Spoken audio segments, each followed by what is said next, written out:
আমরা অতীতে বিশেষ করে 2017 পর থেকে অনেকবার বলা হয়েছে বা সাম্প্রতিককালেও আমরা বলি যে মিয়ানমার উপর চাপ দিতে হবে। এবং চাপটা কী ধরনের হবে? চাপ কিন্তু ওরা সহ্য করে অভ্যস্ত।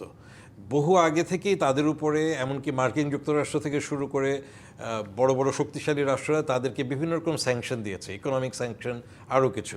কিন্তু এই যে ভূরাজনীতির জায়গায় মিয়ানমারের ওখানে তাদের যে খনিজ সম্পদ আছে সেটার দিকে নজর কিন্তু অনেকের আছে।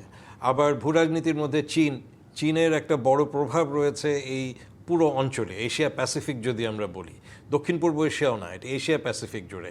এবং প্রশান্ত মহাসাগরে তাদের যে বলয়টা রয়েছে চীনের, সেটার সাথে সব কিছু মিলিয়ে, এবং চীনের যে ওয়ান বেল্ট ওয়ান রোড প্রকল্প, যেটা সারা বিশ্বব্যাপী তাদের একটা পরিকল্পনা রয়েছে, মিয়ানমার কিন্তু সেখানে একটা ফ্যাক্টর তাদের জন্য। কাজেই এখানে মিয়ানমারকে মোকাবেলা করার জন্য বিশ্ববাসী সবসময় হয় খুব সফট অ্যাপ্রোচে গেছে, যা আলাপ আলোচনা, জাতিসংঘের সাধারণ পরিষদে বক্তব্য দেওয়া।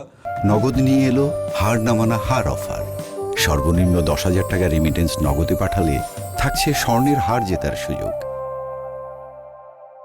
অথবা বলা হয়েছে যে আমরা চাপ দিব, কিন্তু চাপ কেউই দেয়নি, কারণ প্রত্যেকেরই স্বার্থ আছে। এই স্বার্থ রক্ষা করে উইন উইন যদি আমরা বলি, যে যাদের বাণিজ্যিক স্বার্থ রয়েছে, যাদের ইকোনমিক স্বার্থ রয়েছে, তারা স্বার্থ রক্ষা করেই এটাকে সমাধানের জায়গায় যায়নি। এবং আমরাও কিন্তু আমাদের কূটনীতির কৌশলে সেভাবে আমরা বলিনি কখনো যে এটা ঠিক আছে তোমাদের, যেমন এখানে সিঙ্গাপুর বলেন, চায়না তো আছে, ভারত আছে, আরও অনেক দেশ আছে যাদের ডাইরেক্টলি একটা সম্পর্ক রয়েছে মিয়ানমার সরকারের সাথে, এবং মিয়ানমারে তাদের একটা নজর আছে সব সময়। এখন যদি আমরা বলি যে এখানে যুদ্ধাবস্থা চলছে, এই যে যুদ্ধের অস্ত্র, সেখানে দুই পক্ষকেই আমরা দেখছি যে যারা অস্ত্র সরবরাহ করার মতো বড় দেশ, যারা অস্ত্র প্রস্তুত করে, তারা এদের কাছে অস্ত্র বিক্রি করছে। কারণ অস্ত্রের বাজারের জন্যও কিন্তু এখন মিয়ানমার তাদের জন্য গুরুত্বপূর্ণ।